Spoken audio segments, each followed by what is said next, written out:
கனவு இங்க எல்லாருக்கும் பொதுவானது தான். ஆனா அந்த கனவை நிஜமாக்குற வாய்ப்பு, அந்த ஆப்பர்ச்சுனிட்டி இங்க எல்லாருக்கும் கிடைக்குதா? நம்ம ஊர் கவர்மெண்ட் ஸ்கூல் பசங்க எடுத்துப்போம். அவங்க கிட்ட திறமை இருக்கும், சாதிக்கிற வெறி இருக்கும். ஆனா பெரிய பெரிய பிரைவேட் கோச்சிங் சென்டருக்கு போய் படிக்கிற வசதி இருக்காது. இதனாலேயே மார்க் இருந்தோம் பெரிய பெரிய இன்ஜினியரிங் காலேஜோ பெரிய பெரிய ஆர்ட்ஸ் காலேஜோ கடைசி வரைக்கும் அவங்களுக்கு கனவா தான் இருக்கு. ஆனா அந்த நிலை இப்ப மாறிடுச்சு.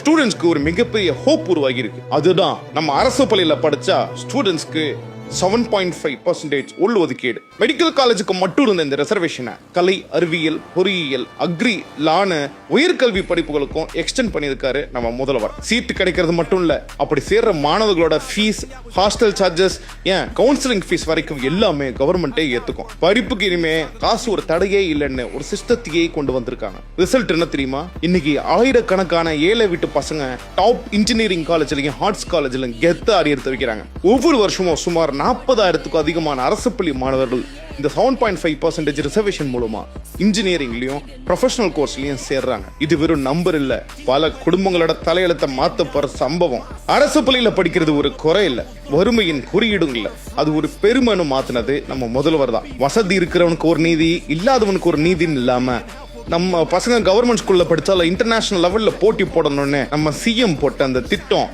இன்னைக்கு லட்சக்கணக்கான மாணவர்களோட ஒரே ஹோப்.